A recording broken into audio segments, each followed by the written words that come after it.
All right, well, good morning everyone, and warm welcome to our fellows of the Rudolf Agricola School and the wider community as well. Everyone has made it to today's event. Good morning also if you're joining us for the first time. It's a privilege to have all of you here together today. And for those who are not familiar with the school, we're the University of Groningen network organization focused on inter- and transdisciplinary research, education, and impact in the sphere of sustainable development. For those who do not know me, I am Michiel Daams. I'm faculty of Spatial Sciences and one of the theme directors here at the Rudolf Agricola School. And as our school's director from Seitima, I could not join us today. I'm here to formally welcome you on this behalf. As we particularly celebrate our emerging scientific human capital here, let me congratulate Dr. Albertos Konstantinis.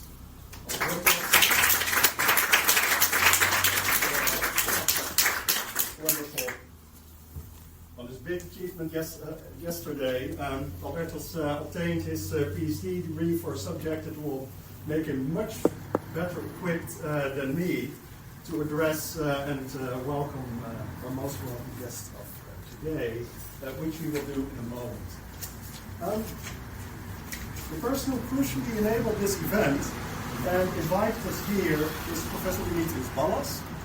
And we are absolutely delighted to making this happen together. And many thanks to our school's wonderful staff for their work that carries this event, but also our school, Astrid Bakker, Wally Tseng, Lona Tucker, Samira Vizali, and Arno Domenech. And if any of my direct colleagues will be thinking, well, why, rather than forgetting things, I'm particularly well prepared while speaking today. This is with thanks to Arno's excellent help with all of our preparations. This event, with our distinguished speakers and panelists, is itself an expression of how our school seeks to foster exactly those type of debates as we'll be having today. And Agricola's bottom-up approach shines through here, with Agricola's fellow Dimitris coming up with the idea and speakers, and with the school supporting the hosting, resourcing, and program creation for today. And although we're not at our school's own House of Connections, we are at a special venue.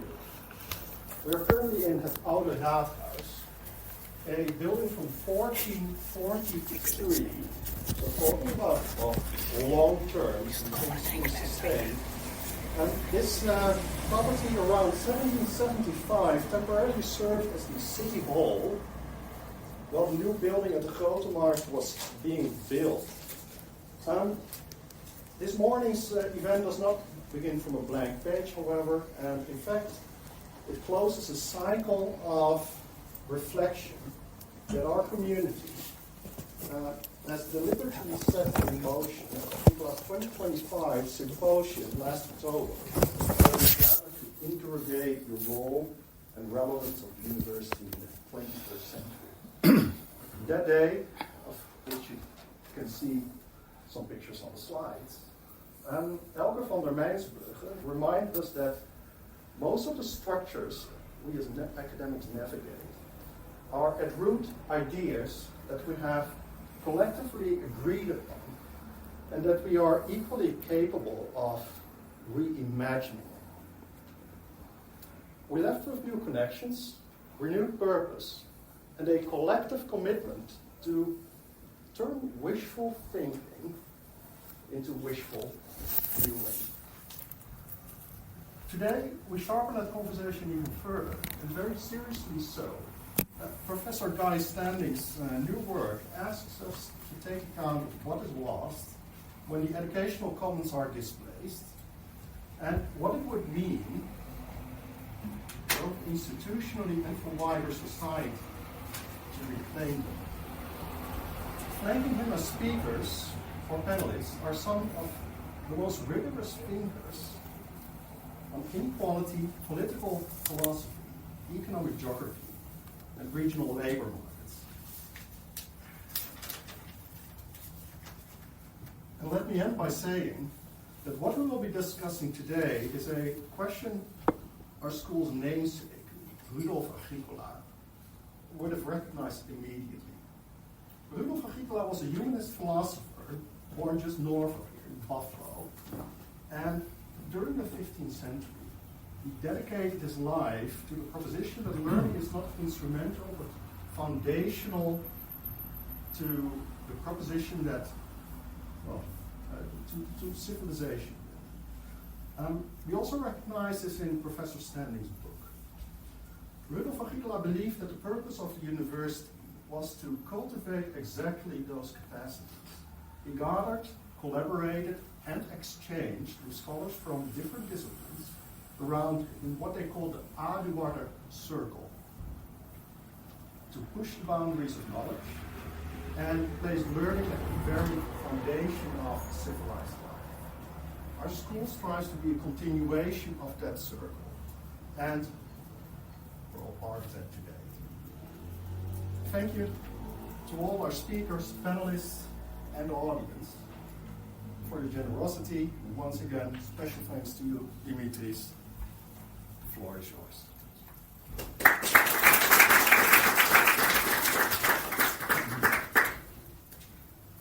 Okay, good morning everyone, and thank you so much Michiel and colleagues at the Rudolf Agricola School for your fantastic work and hosting this event, and which is one of the very many events we have been doing together over the years. It's absolutely fantastic to have such an institute in our city, in the university.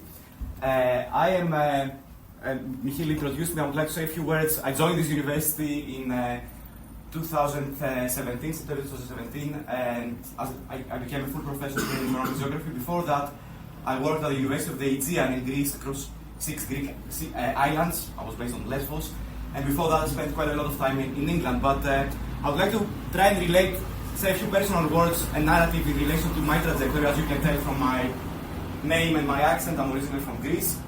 I was born in 1974, at the time that in Athens, at the time that the colonel's dictatorship was falling apart in my home country. And I think this is a significant thing. I would like to connect this to some of the issues that Guy's book is about.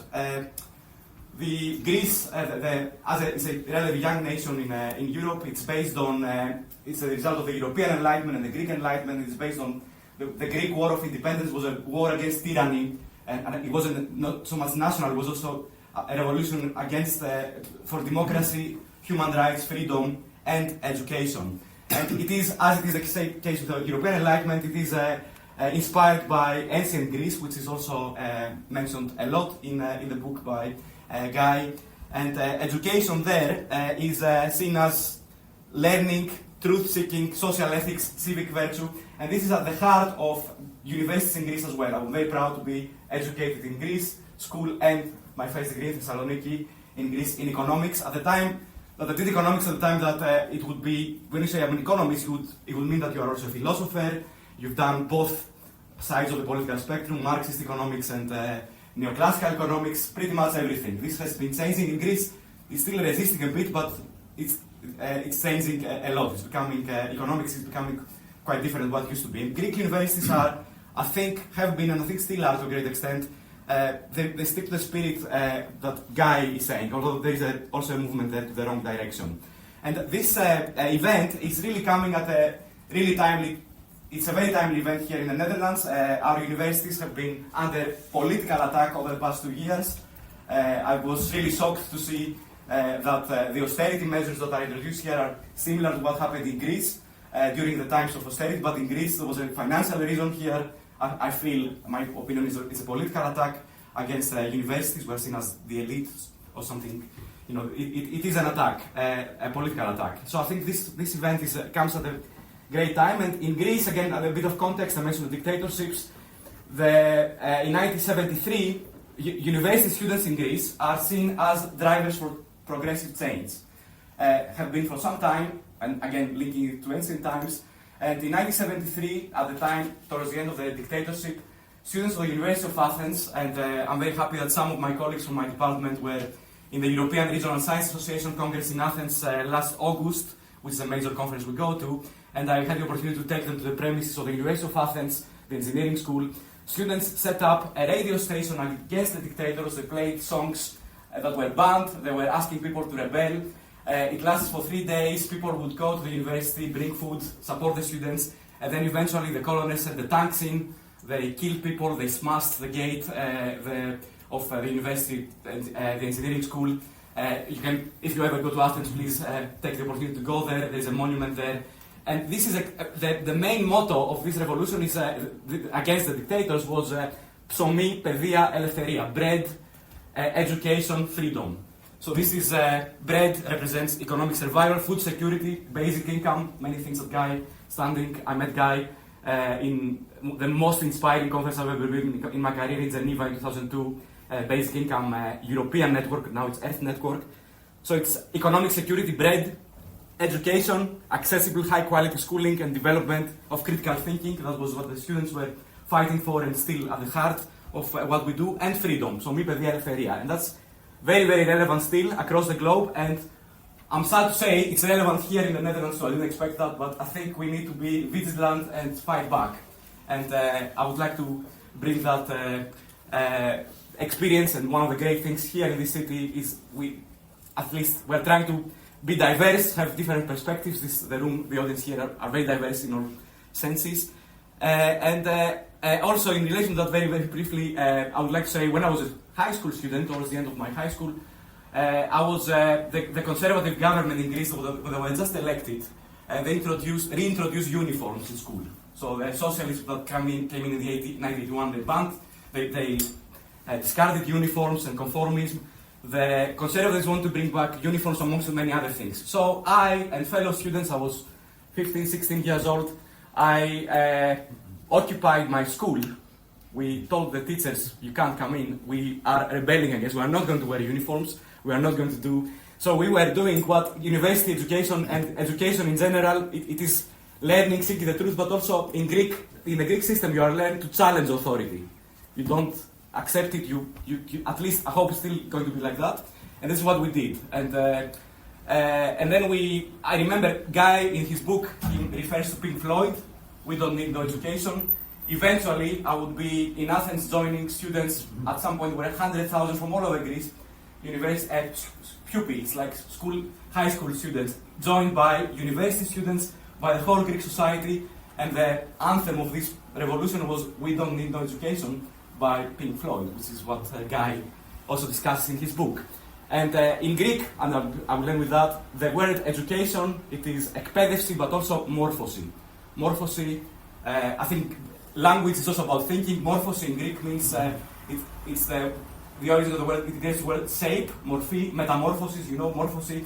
It means it could be schooled, but the idea is that you become a proper, a developed individual, human being, researcher. Εκπαίδευση is schooling, and Guy also makes this distinction. So I think it's very important to note that. You could have a university, you can be trained to do things, but it's being developed as a person. It may be completely irrelevant to university, and if universities go the way they are, it may be actually detrimental to your morphosis. So I may revisit these things later in the reflection. I would like to say a few words. I am Greek, so we have a very relaxed approach about time. So we are already late. I say to my students, we are on GMT, Greek maybe time, so it's a bit flexible. But joking aside, we will try to stick to that. That's a guide and also the questions we have. So we have this is a program for today. So we'll have a pitch by Albertus in a minute, and then Guy will discuss his book. And then we'll have some discussion and open debate. We will have a break at some point. We'll ask you to reflect on what has been presented, and I believe there is a Padlet that you will be asked to contribute to, an online tool.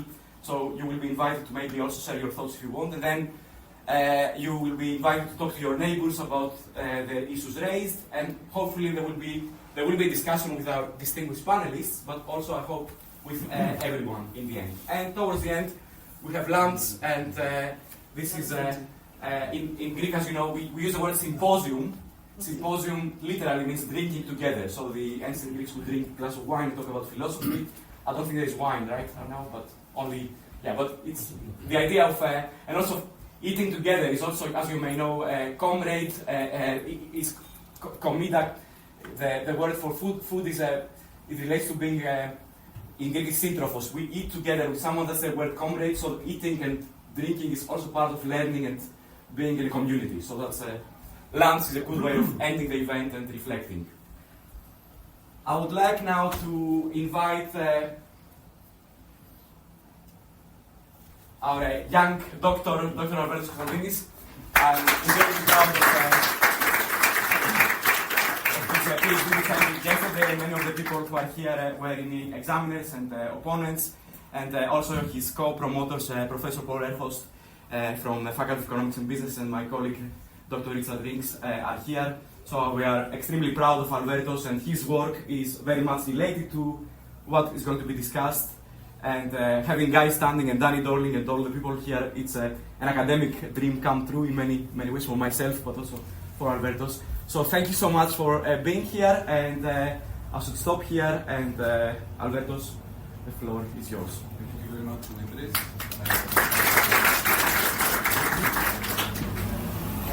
All of you for being here today.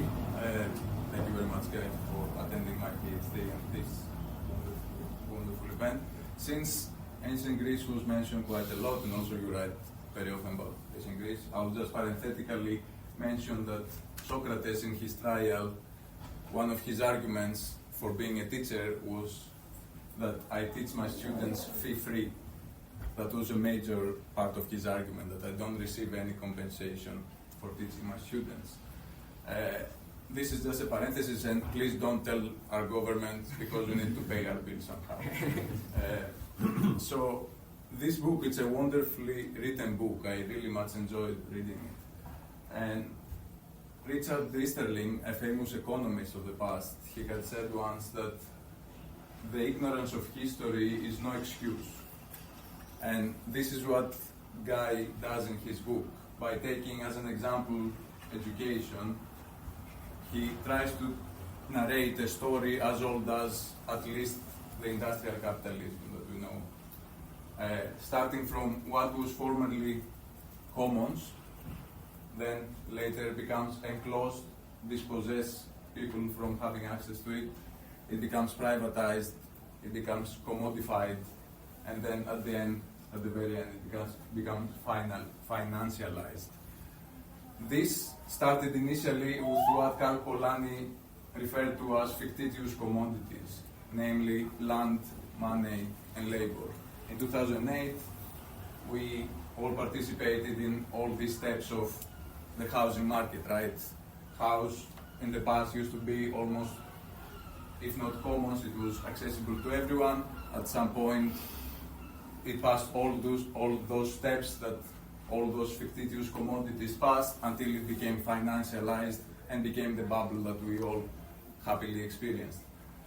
In relation to my work, I use very much one of Guy's former concepts about precariat.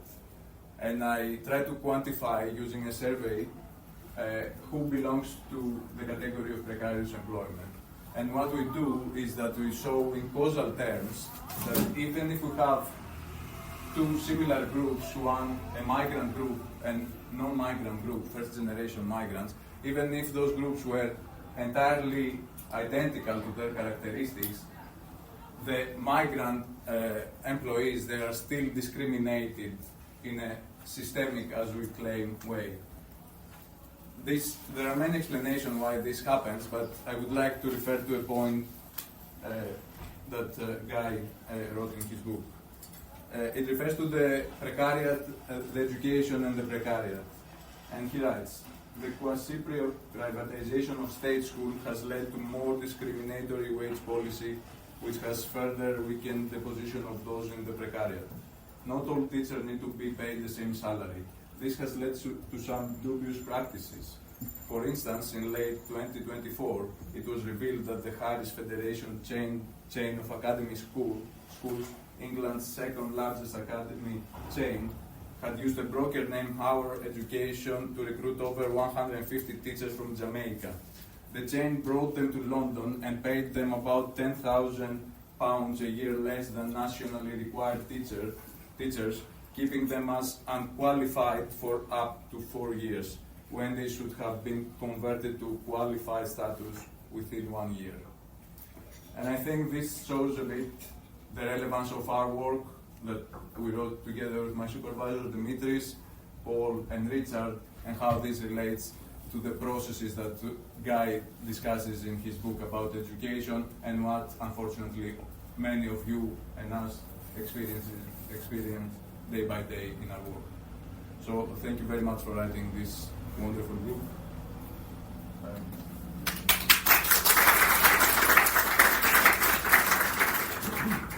Okay, so Mr. Gangster, thank you so much. The floor is yours. Well, thank you all for coming, first of all, even if we've got to compete against some noise outside, but I'm sure that's it. I feel quite as if you hardly need to listen to me now because you've had such thorough introductions and learned quite a lot from that. And thank you very much, the new doctor, Constantine. And I wish you every success in your career, and I'm convinced that you will have a successful career. When you're presenting a book that's taken you years to write, any of you who've written a book or go on to write a book, it evolves as you present it in a series of events. So after you've given about 10 presentations, the book is quite different from the one you wrote. And I'm feeling that because this one is an evolving story. And I give you a couple of motivations that led me to write it. I've been writing a series on the commons because I think the commons define society. It's what belongs to all of us, and it requires stewards and gatekeepers to maintain it and pass it on to successive generations. It defines our public wealth, and I believe it's the justification for a basic income. We won't go into that this morning, but it's an important thing. So I had a book on the blue commons, the sea. I have a book on the plunder of the commons, and a book on time and commoning, such a vital thing that has disappeared from the English lexicon. We don't have a word now to common, but medieval times they would have said, of course, I am commoning. It would have been the norm. And one of the motivations for writing this particular book was that I thought to myself, how is it that 46% of educated women who've been to university, could vote for Donald Trump? Think about it. I mean, this is a man who's been convicted of sexual assault, a man who tells 20 lies every single day, a man who shows misogynist extremism. How could you vote for a man such as this? You would have to suspend your values in order to do so. You would have to lack empathy. And then I had an experience where in 2019, I was in a big conference in Delhi, the Taj Mahal Hotel. And there was only one other foreign speaker. So we were put in a VIP lounge. And that other speaker was Boris Johnson. So we had to have our photos taken in the corner with a photographer. I went off and had mine, and he was sitting by the coffee table. There was no one else in the room. And then I went back, and he went to have his photo. And at that point, the compere came running in, a famous Indian journalist. He came up, he said, Dr. Stanley, what should I ask him? I said, well, ask him if he'll become Prime Minister. He said, oh. And he said, anything else? I said, yes, ask him if he has any regrets at having said that leaving the European Union would save the National Health Service 350 million a week. He said, how much? And at that point, Boris Johnson came back, you see, and he said, Guy, I have less chance of becoming British Prime Minister than Narendra Modi. So I turned to him and I said, Boris, you will not be surprised, I'm rather glad to hear that. And as for that other thing, he said, I never said it. I said, everybody knows you said it. No, I never said it. Everybody knows you said it. No, I never said it. At this point, it reminded me of Peter in the Garden of Gethsemane denying Christ, if you remember. Okay? And then he said it again. I said, look, I have my computer with me. It will take me 1 minute to do a Google search showing you said it. He said, no, I never said it. So I opened up my computer, 30 seconds, showed the video of him standing in front of a bus saying precisely that. It was his reaction that I found the most interesting. That's just politics. Now think what that means, a total disrespect for truth. And it had a thing, I talk about this in the preface of the book, so you won't need to read it. But a couple of months later, I was in a British pub near Victoria Station waiting for my brother, and two men at the next table were talking about Friedrich Hayek and how important it was. And I said, look, the story, they were two very prominent right-wing journalists. And when I got to the punchline, the first reaction, they said, oh, truth, it's so last century. And at that very moment, in walked their friend, Nigel Farage. Now, for an Englishman, that is quite significant. You know, here we have people who have an open contempt for truth. Open contempt for truth. And there's something fundamentally wrong when you have public figures taking that perspective. So, I want to go back to the ancient Athenians, being mentioned several times, because the origins of the education commons is paideia, a search for truth, and philosophia, which is a search, the love of the search for truth. And this is the essence of traditional education in the proper sense, the emancipatory sense. And it goes with another Greek concept at the time, which of course was epitomized by Socrates and Aristotle, arete, search for moral excellence. And the essence of a good education was a combination of respect for paideia and a pursuit of arete, to perfect yourself as a moral human being. These were the essentials of education from the beginning. And it went through for many hundreds of years. I describe how it evolved a bit in the first chapter. Evolved in a sense that the academy tradition of dialogical education, of Socrates in a dialogue sense. And it was epitomized actually not by an Athenian, but by Confucius.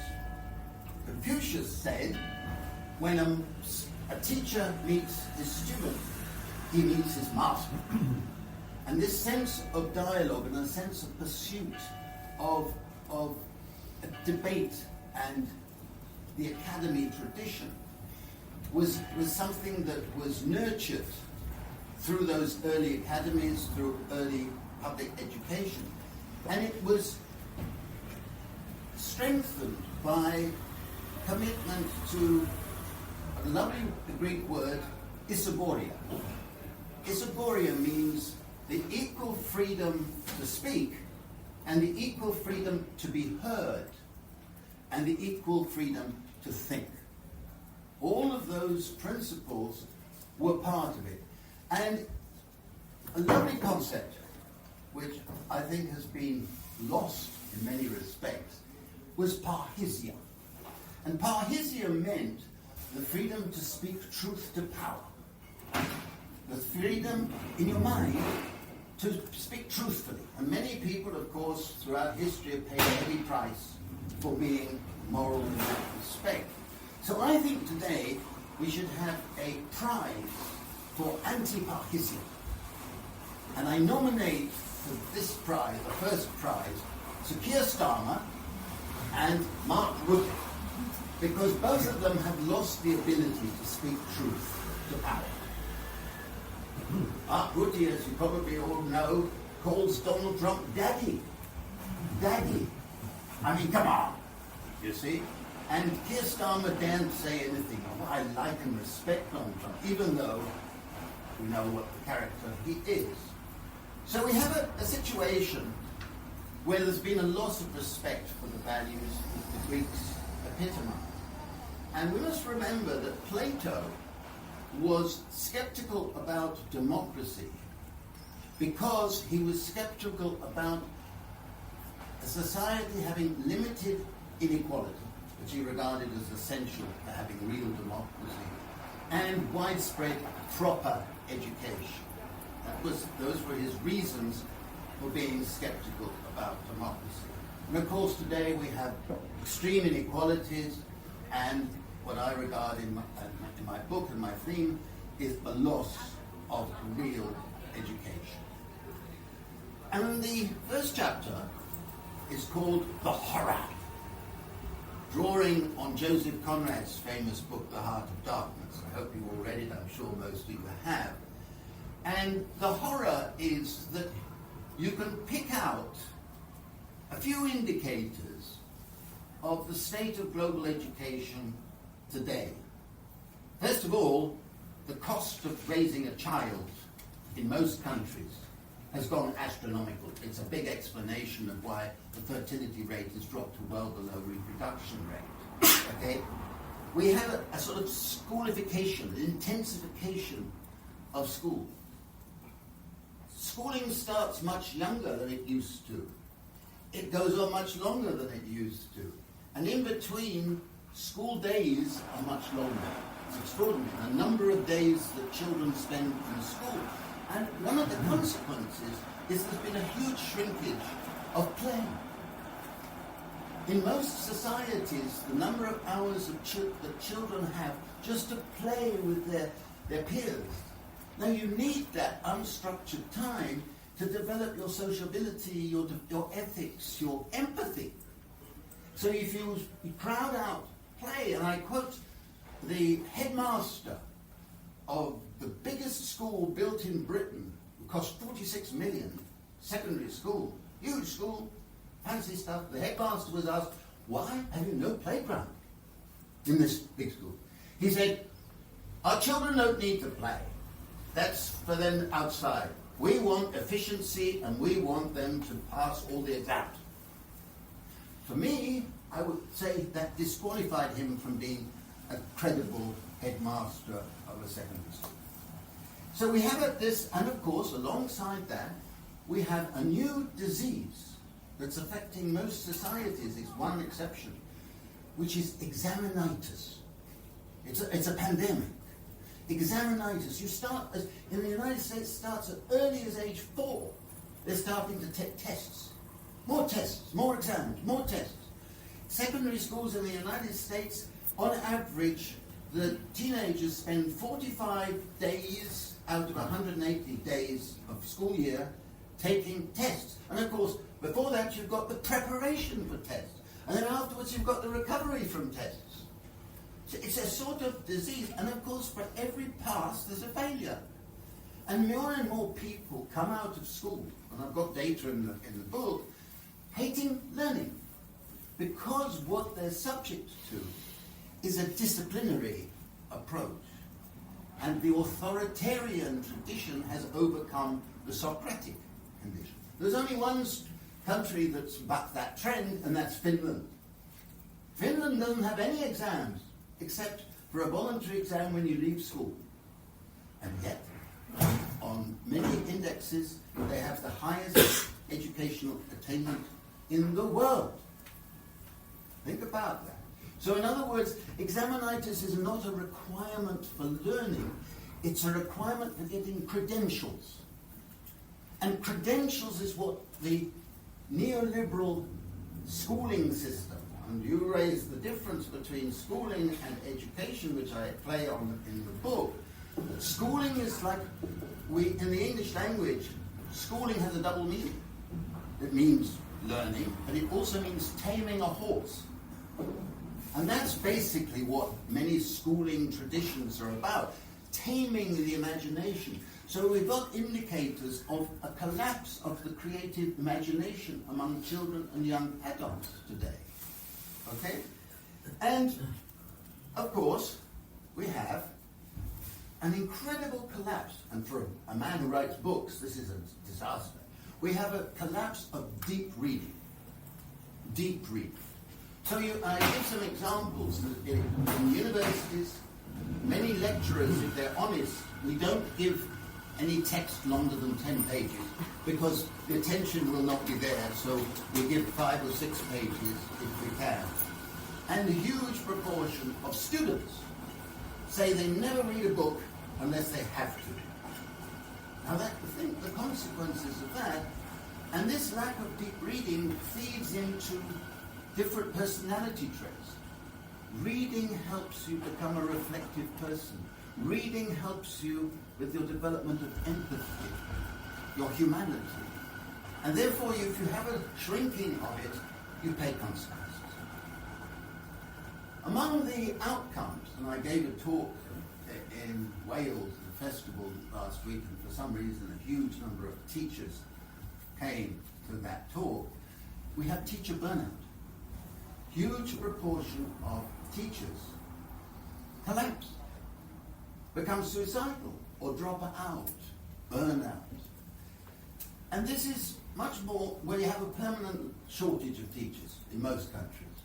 But it's not because of a failure to recruit, it's a failure to retain that's the main problem.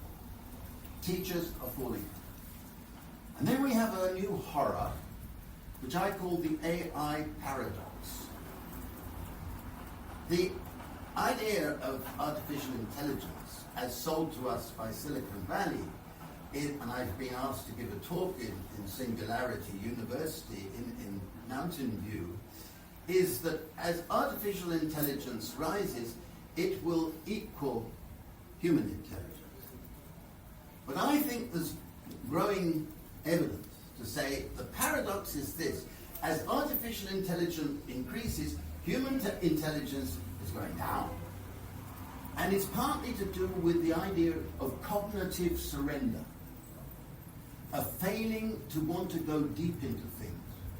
We're all subject to it. None of us should feel smug because we eat. I can't think what's the answer to that. Instead of thinking it through, and you may get the wrong answer, you will quickly go AI, and AI gives you an answer, and you move on. And there's an easy process, but it's much worse than that, and the book discusses that. Now, the last point I want to make on the horror is that there is an enormous growth in what's called influencers. Influencers. There are 64 million registered influencers around the world. These are people who on social media, we are all exposed to this, as you know, who peddle disinformation, fake news, misinformation. And people are influenced by the emotion. He's got charisma, she's looks sexy. So you believe these people rather than deep question. Now, the second chapter discusses what's the meaning of an education commons. I'm going to leave that for you, but I hope somebody reads that. And there's an appendix saying, what are the characteristics of a commons in an abstract sense. But then I go through the process, the tragedy of the decommoning, the tragedy of the commons. And the reason I use that is, probably most of you know, a famous or infamous paper written in 1968 by Harding called The Tragedy of the Commons. It's influenced thinking horrifyingly, and the essence of his argument was, if you have a commons, everybody will use it to fleet the resources, and then the economy will collapse. That's not a commons. That's actually like a free market economy. A commons is what is looked after by stewards and gatekeepers and traditions of reproduction over accumulation. and it was a lie. But of course it became very influential in neoliberal circles, and particularly on the American right. Now, the chapter on enclosure, I won't have time now to go through it, but the essential story is that historically the state enclosed education. And as it did so, first through religion, but then through class-based society, it had a dualistic tendency. There were elite education, Enlightenment values perpetrated for the rulers, and for the working classes, the emerging proletariat, it was discipline, classic discipline. And historically, of course, the level of schooling given was roughly equal to what was required in the jobs available in industrial capitalism. One of the ironies of this era, and that's included in my thesis and books on the precariat, is the precariat is the first mass class whose level of schooling is above the level of labour they can expect to get. Think that one through, but it's a crucial characteristic of today's precariat, and it causes a lot of problems. But the enclosure I showed in the British case, I'm not going to bore you with it, was increased enormously under Margaret Thatcher. Margaret Thatcher passed an Education Act in 1988, which made the curricula at state schools as narrow as possible. She actually wanted to eradicate all the teaching, all humanities, all arts, all creative subjects, history, culture. She said they're not needed for people to go out and get jobs. She was persuaded to allow some of them to continue, but gradually since then, the story in Britain, and it's in other countries too, they've narrowed the curricula, and you pay a price. So if people are not learning the humanities, okay, humanities may not get you high-income jobs. Huh? Learning history, learning archaeology, learning culture may not get you a job. But it's necessary for you to emerge with a sense of empathy, a sense of society, a sense of civilization, a sense of morality. Those are the subjects. Those are the subjects which give you that. So the enclosure that goes on has been followed, overlapped, by privatization. And that means not just shifting from state to private, but actually privatizing many things that were previously either not there or part of the public. It's about turning the ethos of education to private gain rather than public accountability and morality. And it's exhibited in many respects. I'll just mention a couple of things. Thatcher is remembered as not only the milk snatcher, as we called her, but for selling off school playgrounds, the school facilities. And that's happened in a number of other countries. There has been a shift to private state schools run by academies. And as I show in the book, many of the so-called state schools in Britain, but also in other countries, are now run by people who have no education themselves and no background in education. One of them I cite, he boasts that he's never read a book.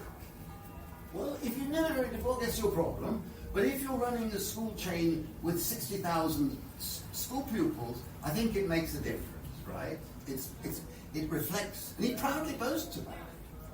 So we have a sense of privatization, which has gone along with what's called school business partnerships. Incredibly, not only in Britain, in a number of other countries, banks are running state schools. And I give the case of Lehman Brothers, who was running a big secondary school in Tower Hamlets, part about London, which was the Prime Minister at the time boasting on a wonderful school, bank is giving its culture to the school. And then, of course, Lehman Brothers went bankrupt and the school was plunged into difficulties. But then, of course, the biggest thing which I've only developed a little bit on privatization is the emergence of international school chains. And international school chains, the biggest is now called New Globe. I'm looking at my notes because it was called, when I wrote the book, it was called Bridge International, but it's been taken over. And they want to be, they've said this in their prospectus, they want to be the Uber of education, with a target of 1 million students. And so far they're doing very well. They're operating in 34 countries. They've got a huge number of things. Occasionally they run into problems that their teachers are not qualified, and some of them, for some reason, I'm sure this is incidental, get had up for sexual misconduct and etc. I'm sure that's just pure coincidence, but they seem to have a habit of not looking into the history of those they recruit as teachers. So privatization has had a lot of pernicious effects, if I may say so, but it's being followed by commodification. That's different. Everything is for sale. Schools are for sale. Students are commodities. The bidding to get students. This university must try and get more students there. And degrees are commodities. If you make degrees a commodity, what you're doing is you're trying to attract students from other places to your university. So what's happened, and I give evidence, no surprise to you lot, but it is important to stress it for people who are not in education. Of course, a lowering of standards for recruitment, a lowering of standards for passing. I've known quite a few academics who've had enormous pressure put on them pass this Chinese student, even though he can't speak English and he hasn't been able to do the exams, etc. But you've got to pass him, because if you don't pass him, the message will get back, and blah, blah, blah. We've seen it, right? But it is a sickness. And then you have universities are commodities. Last year, in the middle of the year, a Bolivian multi-billionaire, a right-wing multi-billionaire, I don't care whether he's Bolivian or anywhere else, but he was Bolivian, in an alliance with Wall Street Company, bought Britain's fastest growing university. He bought it. There was no regulatory requirement to show due diligence. I looked into the history of this man who's bought. He has had no experience whatsoever in education. He made his money in Wall Street. Okay? Why are you selling your university? What does it say that about your lack of culture? What does it say about your lack of appreciation of history and so on? So we're having that, and I show in this chapter that extraordinarily in Britain, and I don't think you in Groningen should be too smug, only 40% of tuition fees paid by students is actually spent on teaching. Think of what that means. In my mind, it's almost fraudulent.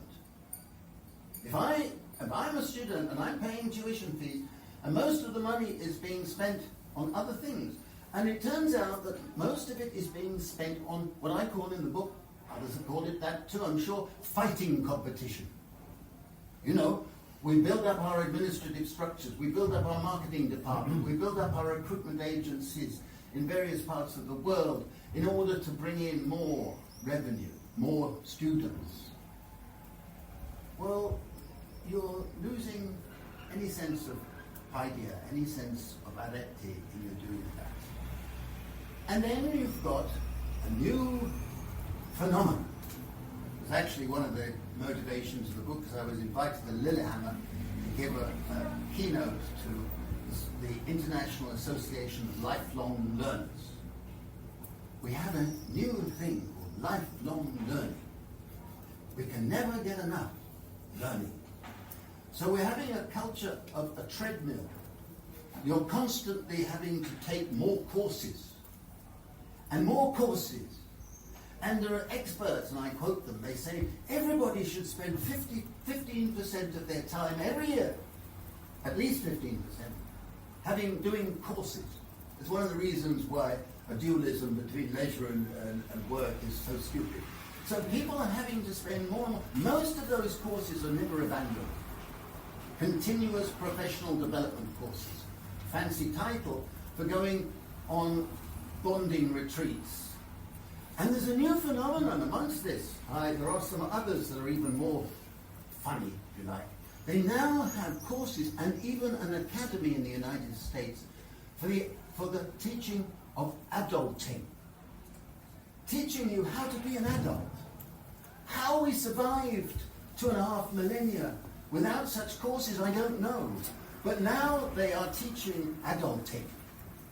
And it goes on and on and on. So at first, the first draft of the book, I said at least up to age 60. But no, there are now courses and training courses in how to prepare for death. So you can go on learning courses to prepare to die. I mean, this is a crazy system. But of course, all of these people doing it are making a lot of money. And then we get something that is really insidious. And I probably need to wrap up this section quickly because I'm running out of time. A commodification of knowledge. Thomas Jefferson famously said, the idea of making ideas into property is an abomination. Words to that effect. But we have turned ideas into intellectual property rights. And the big reason why Mark Zuckerberg, Elon Musk, Bill Gates should bow down every day towards my hometown, Geneva, is because in 1994 they passed TRIPS, trade-related aspects of intellectual property, which essentially globalized the American intellectual property rights. So today there are more than 20 million patents in force. A patent gives the owner of the idea a monopoly income for 20 years. If you have an idea and you patent it, nobody else can produce it unless you charge them, and they don't. So Zuckerberg owns hundreds of patents. He strings them together, and he has monopoly over billions. Same with Bill Gates, the same with the others I've mentioned.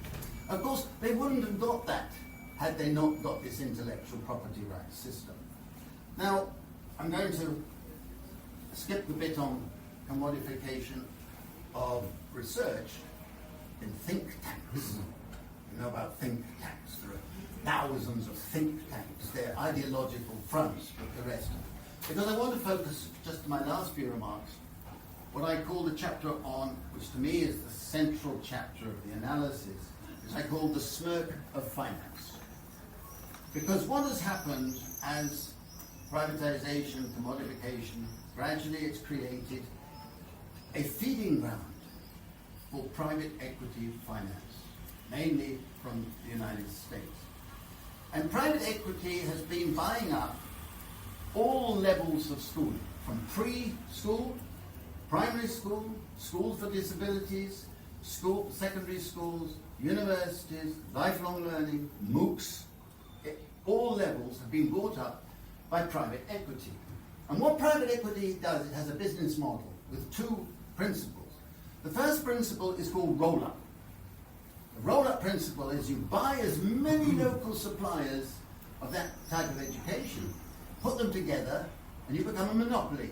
So at that point, you can raise prices at whatever amount you like, because the elasticity of demand is very low. But the other form is called buy, strip, flip. It's the term they use. And buy, flip, strip means you buy a college, a university. You then sell off the really profitable parts, and you lease them back, creating a debt on the company, the education company, and therefore avoiding tax, but also preparing for the next round, which is then suddenly they have a mysterious ability to go bankrupt, leaving thousands of children or adults with nowhere to go. And I gave an example because it's only just happened. England's oldest school, set up in AD 631, well, I think you'll agree it's pretty old, in Thetford in Norfolk. Oldest school, the most famous pupil was one of my intellectual heroes, Thomas Paine, who was there from 1744 to 1749.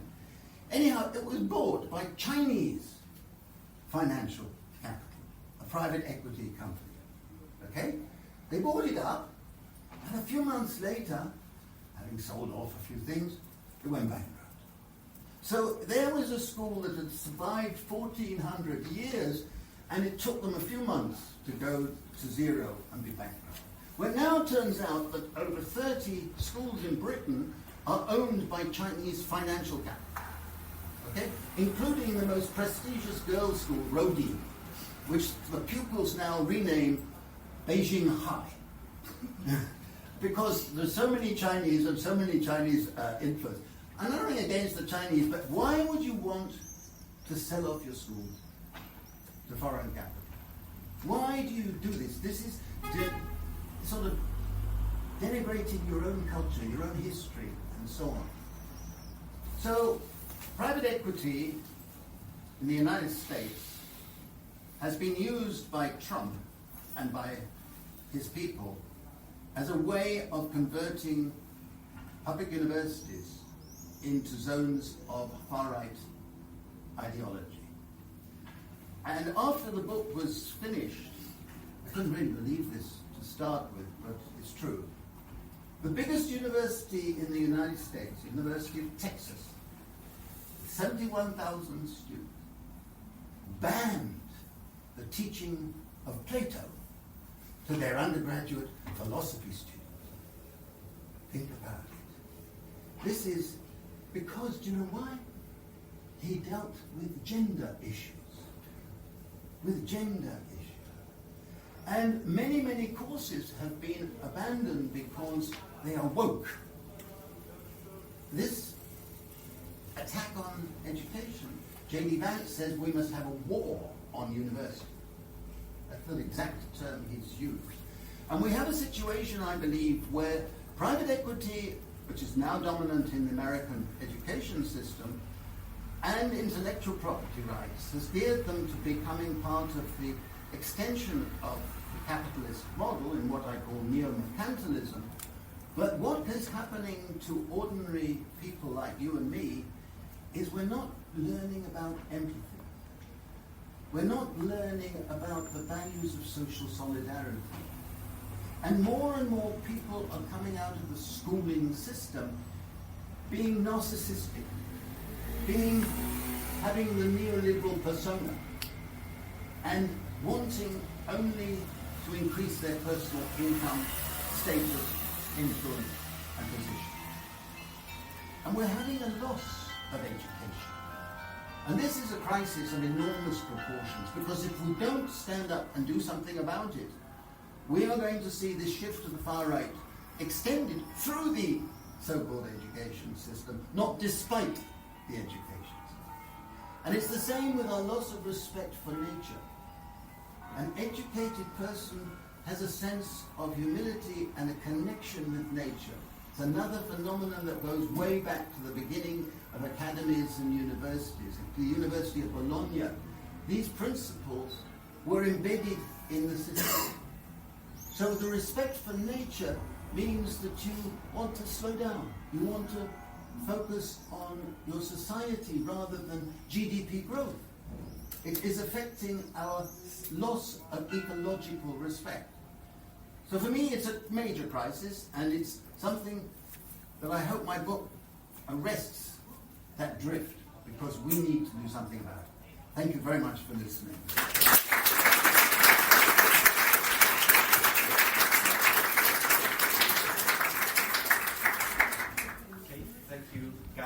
I would like now to give the floor to Professor Danny Dorling from the University of Oxford, who is also one of the panelists, but we'll say a few words about the book before we move on to the discussion with our panelists. Danny?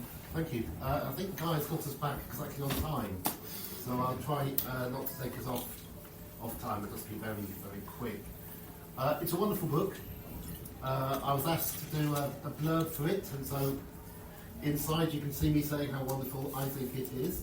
I'm saying this because this isn't the first time I've followed Guy talking about his book. And he always says, why did you distance yourself from the book?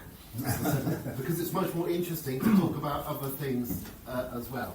So I'm going to do that in a second. But first of all, I should tell you why I think it's great. I'm a geographer. So I'm not an expert on education. I look at inequalities, and I look at them in issues such as in health, which tends to be fundamental. We tend to get excited about health, because it's the chances of children dying. I look at them in housing, which is as much smaller field but fundamental. And then the third section is education.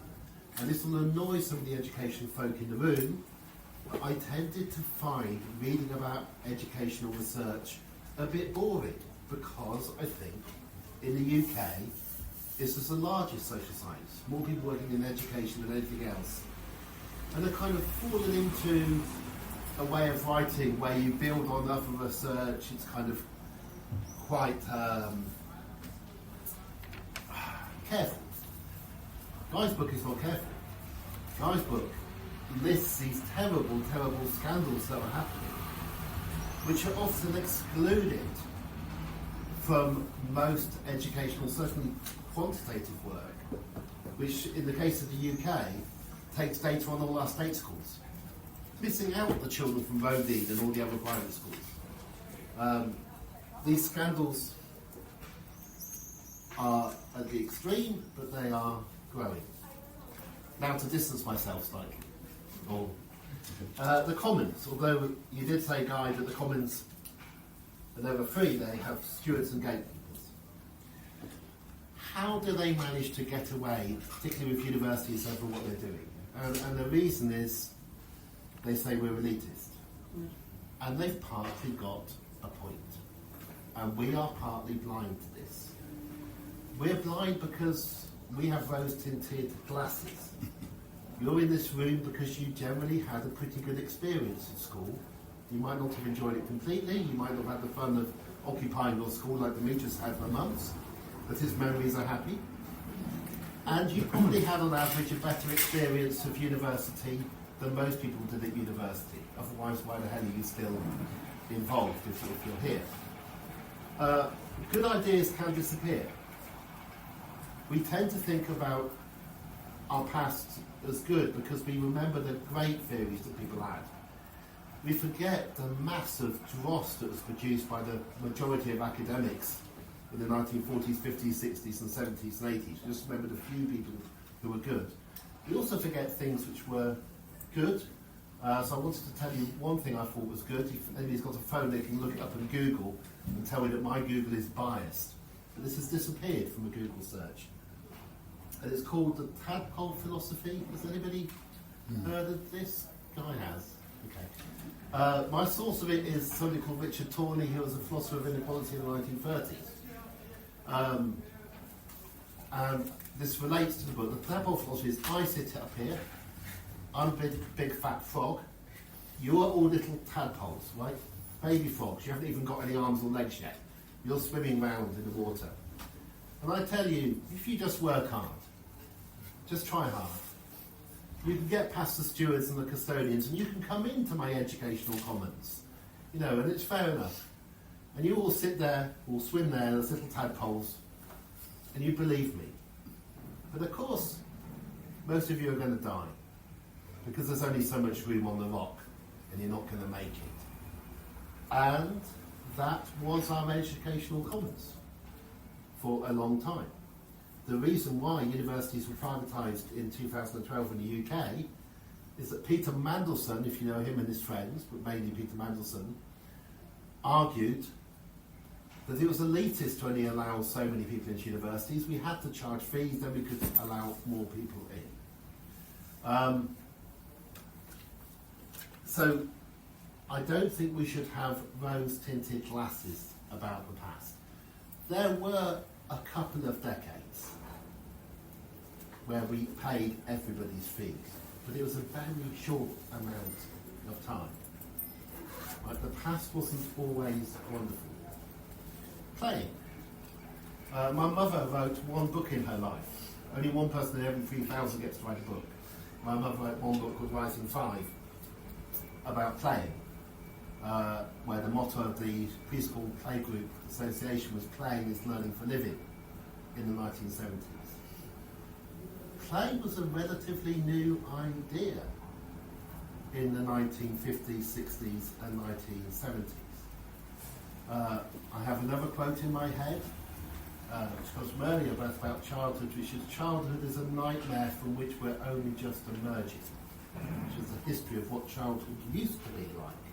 Not much longer. You'd be working at age 10. You wouldn't be happily playing in the forest or the woods. But a short period where we remember the good things about that time, those of us who were around in the 70s, we tend not to remember the bad things about the past, and the bad things can be used for this. Now, I've got 2 minutes left. I'm going to keep the time, so I will do. Optimism. Cost of raising a child. I'll just have one more dig on it because I haven't. There are surveys produced, often by marketing companies, that tell you the cost of raising a child. In the UK, apparently, it's £600,000 to raise a child. Well, this is ridiculous. Because the vast majority of parents who are raising children do not have £600,000. How are these surveys produced? It's by a marketing company. What do? They look at the average fees for sending your child to a private school, which only 7% of children go to. So there isn't a cost of raising a child in different countries. Different households spend dramatically different amounts of money. But the idea of a cost of raising a child is so effective that it's being used to bring in this idea that you should pay. You need to get money to be able to pay to do this. You can't possibly have a child unless you have enough money.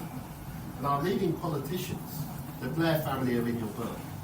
The way to make money, the new gold rush at the moment is education. So you and Blair, you say billionaire now? Yeah. Billionaire. Son of a prime minister's become a billionaire. The only way you do that is a gold rush for education. I've forgotten the Conservative minister who created hot courses. Jeremy Hunt. It was Jeremy Hunt, our Chancellor. Hot courses. He made millions from just having a piece of software which lets you, as a student, look to see where you might go for a master's degree. And I presume that universities pay to have their degrees promoted on his software. So the new gold rush. But it's mad. It cannot carry on forever. You end up with bankruptcy, you end up with degrees that are actually worth nothing at all. However, under all of this, there is a crisis in education which we tend not to acknowledge as much as the privatisation. And that is that we are having far, far fewer children, and there is no sign that that is going to reverse at all. You can see that effect. That's going to have to come through and be dealt with. And we're not acknowledging that. We're fighting different things. Lastly, one thing on AI, and you asked me to end on optimism. I'm weirdly optimistic about AI because my knowledge of AI is very poor. I'll summarise what I know. In China, AI is mainly used to make robots work better, although they occasionally produce a very cheap version of what they produce in the Americas to show it's possible. In America, AI is mainly used for ChatGPT kind of things, with huge investment that they are already beginning to charge you to use. Those of you who use Claude may find you're not allowed to ask about the tadpole philosophy until midday today unless you pay a high amount of money. So the AI is going to be increasingly used by people who can afford to use it.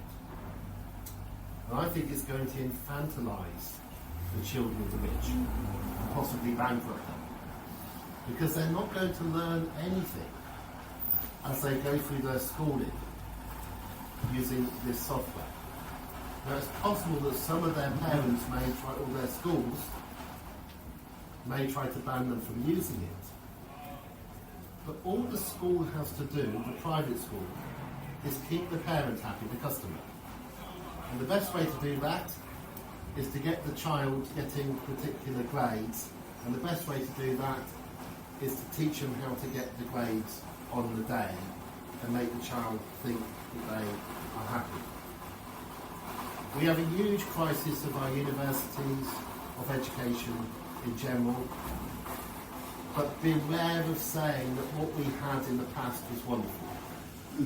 The city I grew up in had 100 libraries, 102 libraries.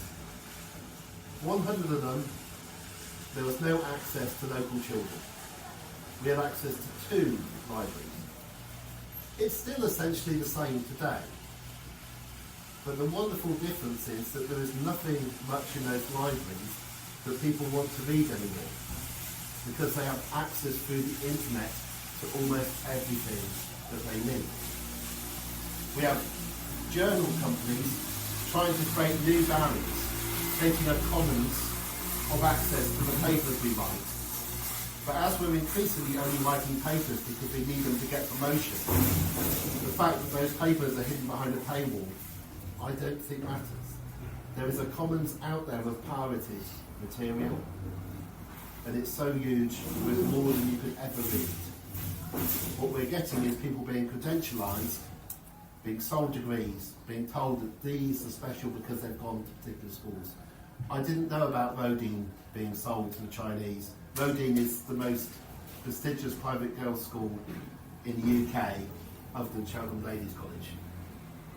I'm extremely happy that Rodin has been sold to the Chinese, because I do not think we need a prestigious private girls' boarding school on the south coast of England. That is optimism for you.